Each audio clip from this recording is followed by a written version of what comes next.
I was having a conversation with someone, and in the conversation, I was telling her all the things that I want to do. I was like, I want to farm, I want to create all these things, I want to get a sewing machine, and I was just sharing some ideas that I had.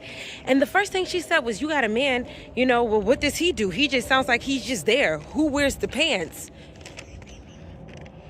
And I didn't take it to heart, but I definitely kept it in my mind because this woman is older. So I had to take into perspective that her viewpoint is coming from her mindset, but also she ain't got no man.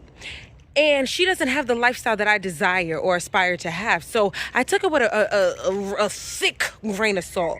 But what it also made me realize is the provision of a man does not dictate the provision over my life. If my man don't have a plan, that doesn't necessarily mean that he's of no use to me. Because if I have a plan and he's willing to follow and trust me and provide and protect me while fulfilling the plan, he will be blessed and covered in that. And I think that it's unfortunate that as women, we always look for a man to have a plan for us. Well, how can I fit into your life? At the end of the day, I feel like if my man is providing and he's a protector, I don't need to really rest on him having a plan that I know that I'm intuitive enough to know, spiritually enough to have, and intuitively enough to follow. I think that as women, we be wanting to have our space and have our voice, and then we're so quick to drop it when a man comes in our lives, where it's like, well, he has a plan. So his plan surpasses and overshines the plan that Spirit gave me. And I don't think that's fair. At the end of the day, we both can wear some jeans.